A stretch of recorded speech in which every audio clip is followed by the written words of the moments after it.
सर्व अच्युत गोत्रे बंधू आणि भगिनी, त्याचप्रमाणे साधू संतांना दंडोत प्रणाम.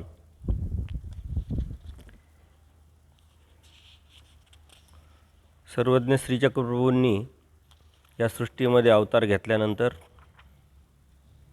या जीवाच्या हिताकारणे, भल्या कारणे, अयोग्य जीवाला योग्य करण्यासाठी, ज्ञानाला व प्रेमाला पात्र करण्यासाठी परमेश्वराने ज्या अनंत लीळा केल्या, त्या अनंत लीळांमधून आपल्याला परमेश्वराने जो समज दिला आहे, बोध दिला आहे, जाणीव दिली, ती आपल्या जीवनात उतरून आपण परमेश्वराला प्राप्त करण्याचा प्रयत्न करतो. परमेश्वर भडगावला आहे आणि भडगावला असताना अनेक लीळाच्या माध्यमातून आपल्याला परमेश्वर सांगतात, शिकवतात, बोध देतात, जाणीव करून देतात. इंद्रभट नावाचे जे भक्त आहे, परमेश्वराच्या सन्निधानात दर्शनार्थी आहे, त्यांना बोध नाही, परंतु आवड आहे, वेच आहे, पूर्वकर्माची जोड आहे आणि कणव आहे. तर सर्वज्ञासाठी रोज वेगवेगळ्या प्रकारचा स्वयंपाक ते करून आणायचे, निष्पन्न करायचे. जे स्वतःला करता येत होतं ते स्वतः करायचे, ते दुसऱ्याला करून घ्यायचे, ते दुसऱ्याकडून करून घ्यायचे. ते इंद्रभटांना एकदा असंच वाटलं की आपण देवाला उपारासाठी लाडू करावेत, आणि म्हणून त्यांनी मदत घेतली साधाबाईसांना. ते विनंती करतात की गेलो मला लाडू करून द्या, मग मी सर्वज्ञांना ती ओळगीवीन. ते म्हणाले हो का. मग इंद्रभटांनी गहू दळले, त्याला जे जे लागतं, गूळ, मिरे, तेल, वेलदोडा, हे जे बी साहित्य आहे ते त्यांना आणून दिलं, त्यांना मदत केली. आणि मग साधानीसुद्धा ती लाडू करण्यासाठी जी प्रक्रिया लागते, गव्हाची सोजी करणं, रवा काढणं, शेव करून तळणं, चुलीवर सर्व जे बी आहे ते करायचा प्रयत्न करायला सुरुवात केली. आणि चुलीवर पाक ठेवला. आणि हे करत असताना भिक्षेची वेळ झाली. त्यांच्या लक्षात आलं की आता भिक्षेला आपल्याला वेळ लागेल. आणि मग ते भिक्षा करण्याची इच्छा व्यक्त करतात, मनात येतं. आणि मग ते काय करतात की चुलीवर जो पाक ठेवला आहे तोपर्यंत भिक्षेची वेळ निघून जाईल म्हणून तो पाक तसाच चुलीवर ठेवतात आणि भिक्षेला जातात. हा पाक होईपर्यंत मी 4-5 घरची भिक्षा मागून येईल असा ती विचार करते आणि ती भिक्षेला जाते. परंतु भिक्षेला गेल्यानंतर तिला वेळ लागतो, उशीर होतो. तोपर्यंत तो पाक घट्ट झाला चुलीवर ठेवल्यामुळं आणि पातेल्याच्या बुडाला लागला, करपला. आल्यानंतर त्यांनी तो तसाच पाक काढला, लाडू बांधले, दुर्डी भरून इंद्रभटांकडं सर्वज्ञांसाठी दिले. आणि सर्वज्ञांसाठी त्यांनी इंद्रभटांनीसुद्धा ते लाडू घेऊन आला उपारासाठी आणि देवाला ओळगवले, अर्पण केले. आता रात्री वेळीच्या वेळेला बाईसा सर्वज्ञांना ओळखण्यासाठी ते लाडू देतात. पण आता लाडू दिल्यानंतर ते फोडायला सुरुवात केल्यानंतर ते फुटतच नाही, इतका कडक झाले. आता हे ज्या कडक झालेल्या ज्या लाडू बाईसा फोडते, बाईसा फोडल्यानंतर देवसुद्धा ते फोडण्याचा, आता देवाला सर्व माहीत आहे ते कशानेच फुटेना. अगदी मुसळात घालून फोडून करण्याचा प्रयत्न केला तरी तो ओळगावला. मग दुसऱ्या दिवशी आता पूजा अवसरच्या वेळेस साधा आल्या. ही साधाला काहीच माहीत नाही आहे आणि त्यांनी त्यांच्या भावाने केलं, उद्देशाने केलं. सर्वज्ञ म्हणतात बाई पुष्कळ सुग्रणी पाहिल्या म्हटले. गंमत करतात देव. पुष्कळ सुग्रणी पाहिल्या म्हटले, परंतु कुण्या सुग्रणीचं लाडू 5-7 मुसळ घालून फोडायचा प्रयत्न केला तरी फुटत नाही, अशी सुग्रणच मी पाहिली नाही. म्हणजे देवानी गंमत केली. तेव्हा साधा म्हणायला नाही जी, त्याचं असं झालं. मग तिनं सर्व वृत्तांत सांगितला की यांनी मला विनंती केली, मग मी सर्व तयारी केली, परंतु मला भिक्षेला जायची इच्छा झाली. मग मी तो पाक चुलीवर ठेवला आणि तशीच भिक्षेला गेली. वेळ लागल्यामुळं ती चुलीवर ठेवला, तो उशीर झाला, भिक्षेला गेली, त्यामुळे तो घट्ट झाला म्हटले. असं सर्व वृत्तांत सांगितला. ते देव परत म्हणतात मग तर आणखीनच वैशिष्ट्य आहे म्हटले तुमचं. अशी कोणती सुग्रणच पाहिली नाही का चुलीवर पाक ठेवला आणि भिक्षेला गेली म्हटले. आता ते तुम्हाला बायांना माहीत असतं का किती वेळ काय करायचं ते. तर वेळ लागला तर ते जो पदार्थ आहे तो बिघडू शकतो. पण परमेश्वर त्यांच्यावर रागावले नाही. अप्रत्यक्षरित्या त्यांना समजावलं, लक्षात आणून दिलं की कोणत्या वेळेस कोणतं काम करावं.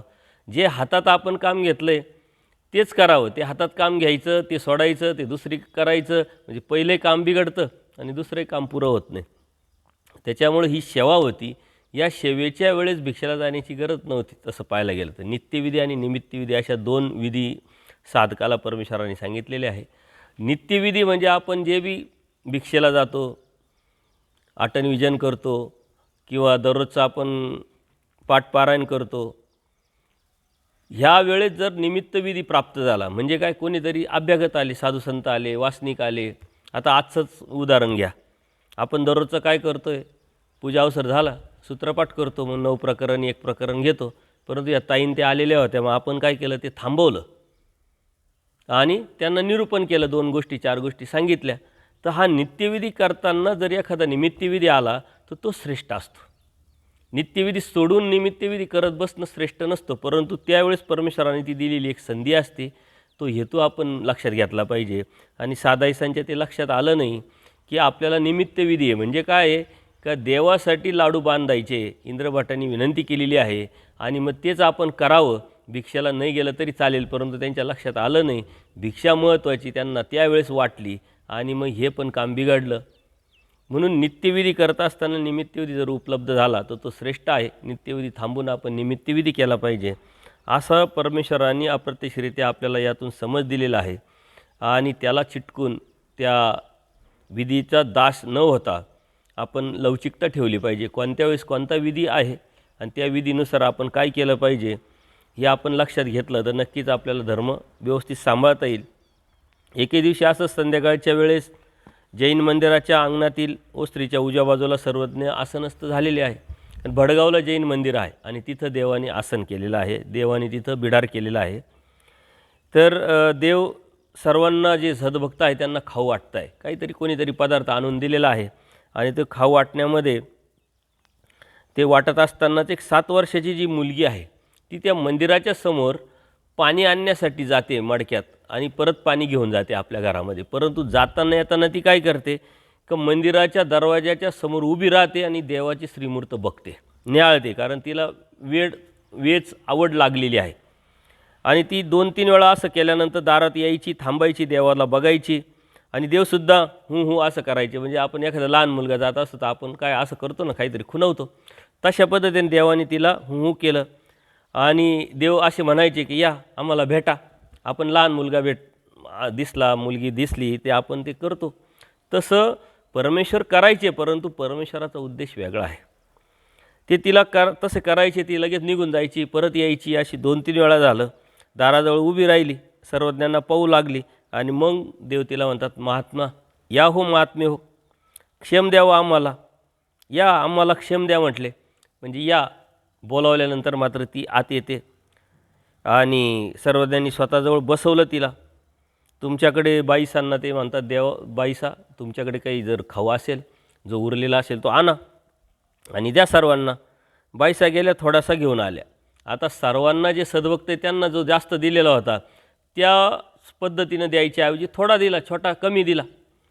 तर बाईसांना देव काय म्हणतात की तुम्ही सर्वांचेच आम्ही काय आहोत म्हटले, तुम्ही सर्वांना सारखी द्यायला पाहिजे. आम्ही जर सांगतोय तुम्हाला तर तुम्ही याला कमी याला जास्त असं का द्यावं. तर महात्म्यांसारखंच समान वाटा यांनासुद्धा द्या म्हटले. ज्यांना तुम्ही दिलं आहे ते सुद्धा त्यांना द्या. बाबा महात्म्यांसारखं हिला कसं काय द्यावं, इथं लहान मुलगी आहे म्हटले. आणि ती काही परमेश्वराच्या सन्निधानातली मुलगी नव्हती, ती बाहेरची होती. तिला देवाने बोलवलं, परंतु बाईसांना त्यातलं नॉलेज नाही. बाईसांना देव काय म्हणतात, बाई ये तर तुम्ही काय हो, तुम्हाला येतं काय कळणार आहे, काय समजणार आहे कोण आहे, तुम्हाला जे आम्ही सांगतो ते करा म्हटले. मा येत काही नव्हती म्हटले, आमच्याजवळ जे आहे ते त्यांचं जे महत्त्व आहे हे आम्हालाच माहिती म्हटले. थोडक्यात ती जी मुलगी होती ती प्रेमाची अधिकारी होती, परंतु तिचा तो प्रेमाच्या अधिकाराचे अडथळे आलेले होते आणि ह्या जन्मात तिला प्रेम न देता पुढच्या जन्मात परमेश्वराला तिला प्रेम द्यायचं होतं. परंतु ती वेळ न आल्यामुळं परमेश्वर देऊ शकत नव्हते. तो संस्कार आहे तिच्यावरती आणि परमेश्वराला पाहिल्यानंतर ती वेदल्या गेली. परमेश्वराने तिला बोलवलं, अगदी महात्म्यासारखं म्हणजे साधू संतांसारखं तिची उठबस केली, तिला खाऊ दिलं आणि बाईसांनासुद्धा सांगितलं. म्हणजे अशा अनेक लीळा आपल्याला येतात की परमेश्वराच्या ठिकाणी काही अन्य लोक असतात, ते वेदल्या जातात. देवाला मात्र माहिती आहे त्यांची योग्यता काय, पात्रता काय, पण सर्वसामान्य माणसं काही ओळखू शकत नाही. आणि मग बाईसांनी सर्वांना दिलेल्या प्रमाणात तिलासुद्धा खाऊ दिला, तो त्यांनी स्वीकारला. ज्याला जितकं दिलं तितकंच दिला. तर असं खडीसाखर, गूळ, खारका, जे फुटाणे, जे बी हरभरे असं तिला दिलं. आणि नुसतं दिलंच नाही तर बाईसांकरवी देवाने तिला टिळा लावायला लावला, टिळा लावा म्हटले. आणि मग तिला तो खाऊ दिला, तिनं तो खाल्ला, पाणी पिलं, प्यायला पाणी दिलं. आणि मग सर्वज्ञ त्यांना म्हणतात, महात्मे हो, आता जावं म्हटले तुम्ही. आणि मग ती चरणावर मस्तक टेकवलं आणि ती गेली. सर्वांना आश्चर्य वाटलं की ही कोण आहे, काय आहे, परंतु देव काही सांगत नाही. परंतु अप्रत्यक्षरित्या चिंतन केल्यानंतर देवानी जे आपल्याला स्टेटमेंट दिलेलं, जे सांगितलं आहे की जीवाची थोरवी देवच जाणे. कोणता जीव कोणत्या योग्यतेचा आहे, कोण पात्रतेचा आपल्याला माहीत नाही. आणि असे अनेक जीव आहे की ज्यांना देवाला बोध द्यायचा आहे, ज्ञान द्यायचं आहे, प्रेम द्यायचं आहे, उद्धारून न्यायचं आहे. परंतु त्या जीवाने अडथळे जोडलेले असल्यामुळं त्या जीवाला आत्ता लगेच देता येत नाही, पुढं भविष्यात द्यायचं आहे. आणि तोच जीव जर परमेश्वराच्या सन्निधानात आला तर मात्र परमेश्वराला माहीत असल्यामुळे त्याचं भविष्य, त्याचा संस्कार वेद असल्यामुळं तो परमेश्वराकडे येतो. आणि परमेश्वरसुद्धा त्याचं जशा पद्धतीनं साधू संतांचं महात्म्य पण परमेश्वर जपतात, तसंच त्यांचं जपतात. तर अशा पद्धतीनं त्यांनी देवानी त्या मुलीचं जे आहे ते महात्म्यासारखं केलं. आता साधा जे आहे भिक्षेला गेल्या होत्या एके दिवशी, भिक्षा करून आल्या. मग सर्वज्ञांना झोळी दृष्टपूत केली आणि जेवायला बसल्या. तर ती जशी जेवत होती, भिक्षा जशी आली होती तशी वेगवेगळे खाऊ लागली. म्हणजे काय, थोडक्यात भिक्षा बरेच साधू आता बघतात तर 2-3 डबे घेऊन जातात. मग जशी वेगळी भाजी आहे तर वेगळ्या भाजीत वेगळे डबे आणतात. या डब्यात वेगळी भाजी, त्या डब्यात वेगळी भाजी, त्या डब्यात वेगळी भाजी. आणल्यानंतर मात्र जेवतानासुद्धा देवाला उपहार दाखवतात, तसेच जेवतात. आपणही बी जेवताना सर्वसामान्य माणसं काय करतात की वेगळी भाजी आहे वेगळ्या पद्धतीनं खातात, एकत्र करून खात नाही. तशी तीसुद्धा तिथं वेगळ्या भाज्या आणलेल्या होत्या भिक्षेला आणि ती तशीच जेवत होती. तर वेगळी खाऊ लागल्यानंतर जेवताना मात्र घासाघणी गोडी पण घेत होती. तिला आवडत असेल त्यामुळं गोडी पण घेत होती, इंद्रियार्थ ती खात होती. आणि मग देव ते बघतात, सादेव डाळ इंद्रियार्थ, म्हणजे जी डाळ आहे तुम्हाला आवडती म्हणून तुम्ही इंद्रियार्थ खाताय, म्हणजे टेस्ट घेताय. घेई जे ऐसे कुस्करून येरू येरू परते, म्हणले असं कुस करून घ्या, एकत्र करून घ्या, काला करून घ्या, गोपाल काला करा आणि मग तोंडात टाकल्यानंतर खाली पोकळत आहे ते जाईल. म्हणले जेवण एकत्र केलं काय आणि नाही केलं काय, आतमध्ये तर एकत्रच होणार आहे. परंतु साधकांनी कसं राहावं आणि कसं जेवावं यासाठी परमेश्वराने साधा ईसाच्या माध्यमातून आपल्याला सांगितलेलं आहे की म्हटले तुम्ही वेगवेगळं खातात, याचा अर्थ इंद्रियार्थ तुम्हाला आवड किंवा टेस्ट घेऊन खाताय. असं न खाता साधकांनी काय घेतलं पाहिजे, कुस्करून म्हणजे एकत्र करून खाल्लं पाहिजे म्हणले. मग त्या म्हणल्या जी मग त्यांनी भिक्षांना एक जीव केला, म्हणजे एकत्र केलं, काला केला आणि जेवायला सुरुवात केली. जीवाला स्वतःहून ज्ञान संभवत नाही. आता साधा देवाच्या सन्निधानात आहे, त्यांना देवाने बोध पण दिलेला आहे आणि बोध देऊनही त्यांना मात्र आचार माहीत नाही. मग प्रसंगानुरूप परमेश्वर आचार सांगतात. अगोदरच सर्व सांगितलं आणि मग लक्षात ठेवा आणि ते करा असं होत नाही. आता प्रसंग आलेला आहे, ती भिक्षा मागून आलेली देवासमोरच जेवण करते आणि त्या प्रसंगानुरूप परमेश्वराने एक सुंदर असं मोठं तत्त्व सांगितलेलं आहे. आपणसुद्धा जेवताना ह्या गोष्टीचा विचार केला पाहिजे, एकत्र खाल्लं काय आणि वेगळं खाल्लं काय. परंतु हे कोणालाही जमत नाही, कोणालाही लक्षात येत नाही. आणि हे जर सवय लागली तर जरी आपण एकत्र काला केला तर त्याला बी काहीतरी एक चव असते, त्यालाही काहीतरी टेस्ट असते. परंतु मग आता सगळीकडेच करायचं का. आता तुम्ही साधक आहात, आता आश्रमात आहे, भिक्षा मागून आले, तुम्ही करू शकता. परंतु कोणीतरी तुम्हाला बोलवलं आहे, बोलवल्यानंतर ते लोक अन्य आहे, त्यांना बोध नाही आहे, जाणीव नाही आहे आणि त्या ठिकाणी प्रीतीचं जेवणासाठी तुम्हाला बोलवलं, मग तुम्ही तिथं तसंच जेवावं का. तसं नाही जेवावं, कारण त्यांना तेवढा बोध नाही, समज नाही, जाणीव नाही. ते म्हणशील, दोष घेतील, अरे काय असे जेवतात. तर त्यावेळेस संग्रह पाळावा म्हटले. परंतु एखादा बोधवंत आहे, ज्ञानी आहे आणि त्यांनी तुम्हाला प्रीतीनं बोलवलं जेवायला, त्यावेळेस मात्र आपण आपल्या पद्धतीनं जेवण करावं. परंतु त्यांनी विनंती जर केली की आजच्या दिवस तुम्ही तुमच्या पद्धतीनं नाही जेवण करता, आमच्या विनंतीला मान द्या आणि आम्ही जसं ताट दिलं आहे तसं जेवा. एकदा, दोनदा, तीनदा त्यांनी प्रार्थना केली, तिची आर्तता पाहून मग आपण तसं जेवण करू शकतो. तसं जर केलं तर आपल्याला दोष नाही. या साऱ्या गोष्टी परमेश्वर प्रसंग अनुरूप आपल्याला तत्त्वज्ञान सांगतात, परंतु ते आपण लक्षात घेऊन समजून घेतलं पाहिजे. एकदा असंच देवाचं 8 दिवसातून क्षौर व्हायचं. तर जैन मंदिरात वस्त्रीवर सर्वज्ञांचं क्षौर होत होतं, मुंडन होत होतं.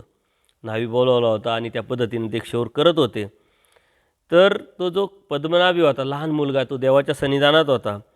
तो कमरेला चर्मवाद्य वाजवायचा, म्हणजे लहान मुलं कशी खेळणी करतात तसं तो खेळायला लागला, वाजवत उत्साहाने उड्या मारायला लागला.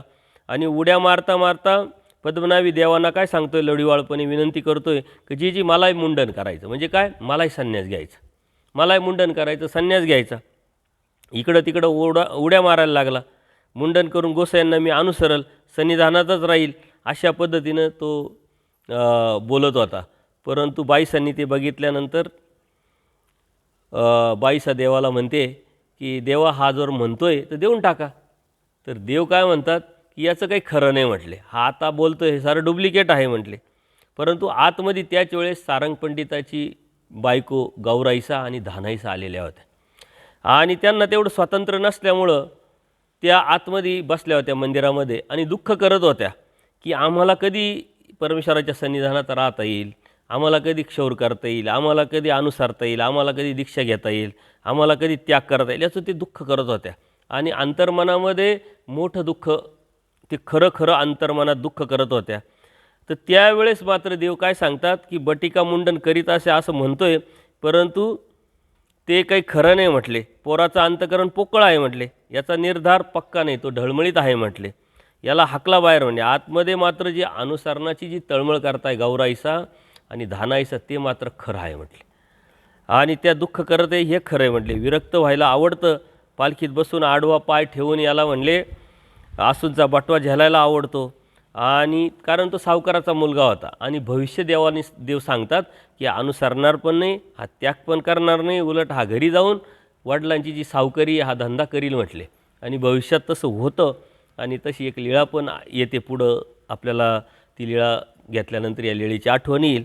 तर ही दीक्षा वगैरे हा काही घेणार नाही म्हटले, तो अनुसरणार पण नाही, असं स्पष्ट देवाने पद्मनाभी देवाच्या संदर्भात भविष्य सांगितलं. आणि गौराईसा आणि धानाईसा मात्र परमेश्वराला अनुसरतील, परंतु तो योग त्यांना आला नाही. तो योग कधी आला? सारंग पंडितामुळं. सारंग पंडिताला वेद नव्हता, बोध नव्हता, ते सारंग पंडित अनुसरले नाही. परंतु त्यांची तळमळ होती, दुःख होतं, इच्छा होती, वासना होती आणि प्रार्थना पण होती. भविष्यात परमेश्वर उत्तरापंथाला गेले आणि उत्तरापंथाला गेल्यानंतर सारंग पंडित सरले. सारंग पंडित ज्या मिनटाला सरले त्या मिनटाला गौराईसा आणि धानाईसानी ते सर्व जे बी करायचं ते केलं आणि लगेच आचार्यांकडे येऊन अनुसरल्या. हे भविष्यात झालं. काही लीळाचरित्रामध्ये असं येतं का त्यांनी त्या सारंग पंडिताचं सरल्यानंतर काहीच सोपस्कार केलं नाही, तसंच घराला कडी लावली आणि तशाच आचार्यांकडे आल्या. तर ह्या ज्या गोष्टी आहेत, ती जो वेद असतो, आवड असते, पाठीमागचा संस्कार असतो, चिकित्सा असते, तर अंतकरणापासून जर असेल तर परमेश्वर स्वतः करून घेतात. परंतु त्यांनी तसे अडथळे जोडलेले होते आणि ते अडथळे जोडलेले असल्यामुळं त्यांना तशी ती देवाच्या सन्निधानात असूनही ती संधी प्राप्त झाली नाही. तर मात्र ती त्यांनी जी संधी जरी प्राप्त झाली नाही, तर ज्यावेळेस संधी आली त्यावेळेस मात्र त्यांनी ती सोडली नाही आणि मग नंतर ते अनुसरले. देव आता भडगावला आहे. भडगऱ्यावरून सकाळचा पूजावसा झाल्यानंतर आता पाचोऱ्याला गमन करतात. गावाच्या पश्चिमेला नदीच्या काठावर कमळेश्वराचं देऊळ आहे.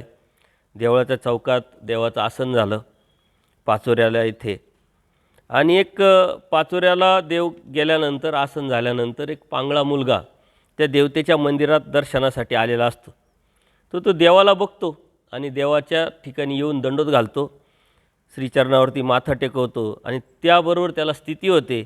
आणि स्थिती झाल्याबरोबर तो परमेश्वराची स्तुती करावा लागतो आणि स्तुती करता करता तो म्हणतो मला पाय द्यावा, कारण तो पांगळा असतो, त्याला पाय नसतं. आणि देव तसंच त्याला सांगतात असं उभं राहा म्हणे, पलीकडे गाभाऱ्यात जे मंदिरात कलश आहे त्याला स्पर्श कर जा म्हणे, तुला पाय येतील. आता देवाने त्याला सांगितलं उभं राहा, तो लगेच उभा राहिला. तो चालत चालत गेला, कलशाला हात लावला. नंतर त्याच्या लक्षात येईल पाय तर आपल्याला आलेच आहे. म्हणजे त्याला इतका आनंद झाला आणि तो आनंदाच्या भरामध्ये पळत सुटला, साष्टांग दंडोत करून हर्षभरीत जाऊन गावात पळत जाऊन लोकांना सांगायला लागला, उत्साहात धावत गेला. आता परमेश्वराने त्याला पाय दिले.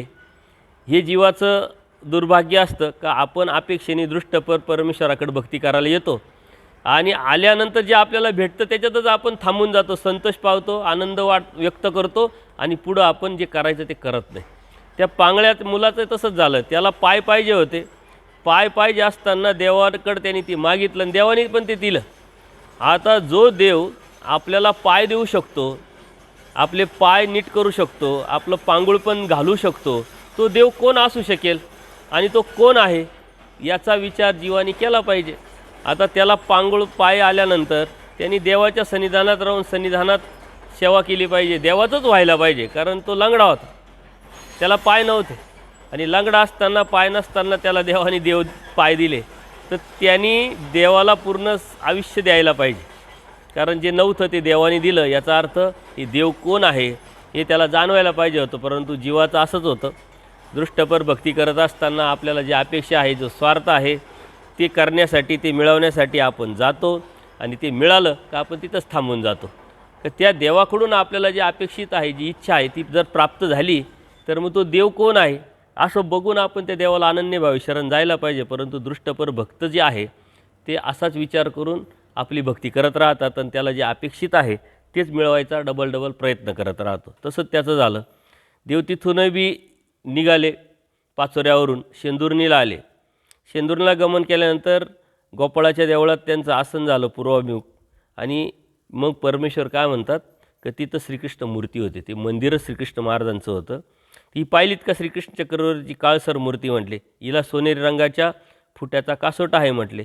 देव तिला बाईसांना सांगतात आणि बाईसा म्हणतात, बाबा श्रीकृष्ण चक्रवर्ती असे होते का, म्हणजे ती मूर्ती होती अक्षरशः. परंतु बाईसांना वाटतं श्रीकृष्ण मूर्ती अशी आहे का, कारण बऱ्याच ठिकाणी कृष्णमूर्ती बघा काळी राहते, आपल्या मंदिरात तर राहते पण अन्य ठिकाणीसुद्धा राहते, आणि त्याला ते मग कलर केलेला राहतो, त्याला सुविवंत केलेलं राहतं.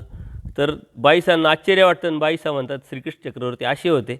मग देव म्हणतात, बाई ही संपूर्ण पाषाणीची मूर्ती आहे, हिच्यात काय आहे म्हटले, फक्त पाषाण आहे, बाकी तिच्यामध्ये काही नाही म्हटले. आणि मग त्यामुळं बाईसा गप्प राहिल्या.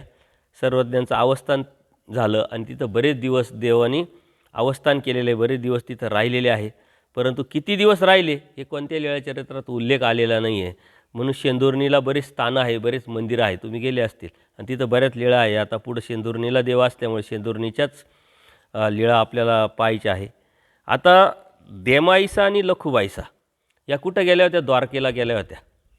आणि द्वारकेला जाताना देवानी सांगितलं होतं लखुबाईसाला, देमाईसाला, की हे जे परमेश्वराचं सन्निधान आहे ते मोचक आहे, तर तुम्ही कशाला जाता. परंतु त्यांनी ऐकलं नव्हतं आणि त्या गेलेल्या होत्या. आता दर्शनाला परमेश्वराच्या त्या परत येत होत्या. सर्वज्ञ कुठल्या ठिकाणी राज्य करीत आहे हे त्यांना माहीत नव्हतं. हिंडत हिंडत त्या शेंदुर्णीजवळ आल्या, परंतु त्यांना माहीत नाही देव कुठे. मग कुठंतरी त्या आश्रयाला राहिल्या, पलीकडच्या काठावर गावात भिक्षा केली, नदीवर जेवण केलं आणि मग अलीकडच्या काठात गल्लीत निजण्यासाठी आल्या. तिथं बिराड केलं आश्रयाला आणि संध्याकाळचा परमेश्वराचा इकडं पूजा अवसर. देव पण तिथं आहे, त्या पण तिथं आहे, पण देवा कुठे आहे त्यांना माहीत नाही. आता देवाला मात्र माहिती, देव सर्वज्ञ.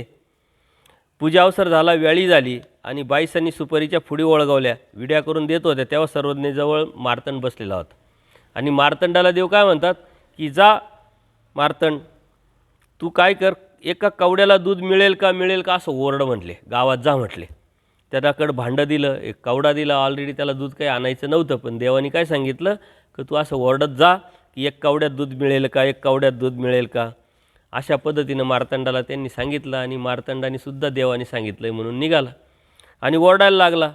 तर त्याच्या लक्षात येतं देवाची तर वेळी पण झाली, जेवण बाकी पण नाही आहे, मग आता हे दूध कशासाठी देवाने आणायला लावलेलं आहे.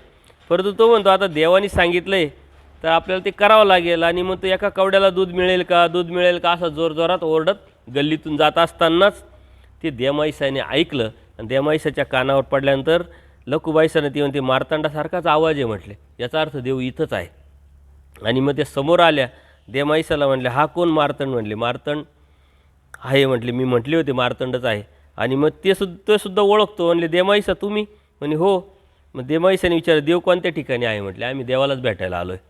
आणि मग मार्तंड म्हणतात हे काय गोपाळाच्या देवळात आहे, म्हणले चला तुम्हाला बोलावण्यासाठीच पाठवलं आहे म्हटले. परंतु देवाने आम्हाला काही डायरेक्ट सांगितलं नाही का लखुबाईसा आणि देमाईसा आलेले आहे, त्यांना घेऊन या. तर देवला सर्व माहीत असतं म्हटले, परमेश्वर ईश्वर आहे, परंतु ईश्वर तर कळू देत नाही आणि तुम्हाला आणण्यासाठीच पाठवलं, परंतु दुसरं कारण सांगितलं.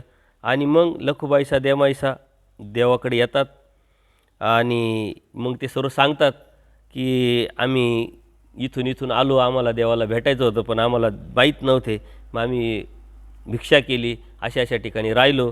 तेवढ्यात मार्तंडाचा आवाज आला, मग आम्ही तो आवाज ओळखला आणि अशा ठिकाणी मग आम्ही त्यांना भेटलो आणि ते मला घेऊन आले.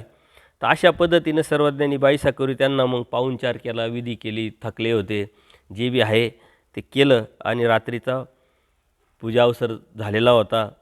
देवाने पौढ केला. लोकबाईसा देमाईसासुद्धा निजण्यासाठी गेल्या. अर्थात परमेश्वराच्या अशा अनेक लीळा आहे, अनंत लीळा आहे की जे परमेश्वरत्व दाखवतात, परंतु डायरेक्ट काही म्हणत नाही. याचं कारण काय का परमेश्वर म्हणतो, पण ज्याला बोध आहे, जीवेश्वर भाव म्हटला आहे, त्यालाच कळेल परमेश्वर कोण आहे आणि काय आहे. मार्तंडाला अप्रत्यक्षरित्या देव सांगतात कितीतरी वेळा, पण मार्तंडाला कधीच बोध झाला नाही. कारण पूर्वकर्माचे त्याचे अडथळे, पूर्वकर्माचा त्याचा संस्कार, परमेश्वराच्या सन्निधानात असून तरी खोटे बोलण्याची प्रवृत्ती, चोरी करण्याची प्रवृत्ती, आणि हा प्रसव देवापर्यंत गेलेला होता. आणि देवापर्यंत जाऊन देवाने कितीतरी वेळा त्याला समजावलं, त्याला पकडलं, त्याची चोरी पकडली, तरी त्याची चोरीची जी प्रवृत्ती होती, खोटं बोलण्याची प्रवृत्ती, ती गेली नाही. आणि म्हणून आपण आज जे बी करतोय ते करत असताना आपण प्रसव मोडला पाहिजे. दररोज दिवसभरात आपल्याकडून कळत नकळत काही गोष्टी होतात, त्याचा प्रसव मोडला पाहिजे, म्हणजे तो प्रसव थांबला पाहिजे. अन्यथा तोच प्रसव पुढं जात परमेश्वरापर्यंत जाऊ शकतो. आणि प्रसव हा नीच गतीचा असतो, म्हणजे खोटं बोलणं, भामटेपणा करणं, चोरीमारी करणं, तुझं माझं करणं, भांडण करणं, द्वेष करणं, मच्छर करणं, तर या ज्या साऱ्या गोष्टी नीच गतीच्या, त्याचा प्रसव मात्र वाढत राहतो. आणि तो प्रसव जर आपण मोडला तरच परमेश्वरापर्यंत आपण जाऊ. आणि तो प्रसव आपल्याला दररोज मोडण्याची सवय लागली पाहिजे. आणि तसं परत न करण्यासाठी आपण प्रयत्न केला पाहिजे. नाही तर दिवसभर चुका करायच्या, प्रसव मोडायचा, परत दिवसभर चुका करायच्या. असं जर झालं तर गुळगुळीतपणा येईल आणि काठिण्य निर्माण होऊन आपल्याला त्याचं काहीच वाटणार नाही. म्हणजे प्रसव मोडताना जे दुःख व्हायला पाहिजे ते दुःख होणार नाही. ते दुःख होण्यासाठी आपलं जे हृदय आहे, मन आहे, बुद्धी आहे, ही निरागस असली पाहिजे. आणि जर यदा कदाचित ती काठिण्य निर्माण झालं तर आपल्याला कशाचबद्दल, कोणाचबद्दल काही दुःख वाटणार नाही. आणि म्हणून तो मार्तंड जो आहे, या मार्तंडाच्या अनेक लीळेच्या माध्यमातून आपल्याला हे समजतं, कळतं की हा प्रसव परमेश्वरापर्यंत जाऊन तो परमेश्वराचं सन्निधान भेटूनसुद्धा परमेश्वराला प्राप्त करू शकला नाही. म्हणून देव म्हणतात सन्निधानी असन्निधान. म्हणजे काय, देवाचं सन्निधान त्याला भेटलं आहे, परंतु तो जे संस्कार त्याला लागलेले तो ते सोडायला तयार नाही, त्याच्यामुळे त्याला असन्निधानच आहे. आणि आज आपल्याला असन्निधान आहे असं आपण म्हणतो, पण परमेश्वर काय म्हणतात, आज्ञा प्रतिपालन करीत सन्निधान. तर परमेश्वराने जे सांगितलेलं तत्त्वज्ञान आहे, आचार विचार आहे, सिद्धांत आहे, जे आपल्या जीवनामध्ये जर उतरवले आणि सातत्यपूर्ण परमेश्वराच्या प्राप्तीच्या अनुषंगाने ते जे आचार आहे तो आपण जर करत राहिलो तर आपल्यासाठी हे सन्निधानच आहे. आणि अशा सन्निधानात केलेली जी बी क्रिया, जी बी सेवा, त्यातून कर्मनाश होऊन परमेश्वर आपल्याला प्राप्त होत राहतो. तर आपण असन्निधानात आहोत अशी मानसिकता मात्र आपली निघाली पाहिजे. आणि कधी निघेल, जेव्हा तुम्ही आज्ञाप्रतिपालन कराल, जेव्हा परमेश्वर प्राप्तीच्या अनुषंगाने आचाराविचारावरती, परिपक्वतेवरती ठाम राहून जेव्हा परमेश्वर प्राप्तीच्या अनुषंगाने प्रयत्न कराल, तेव्हा मात्र आपण सन्निधानातच आहोत. आणि सन्निधानात असल्यानंतर परमेश्वर आपल्याला नक्कीच भेटू शकतो. सर्वज्ञ श्री चक्रधर स्वामी की दंडवत हो.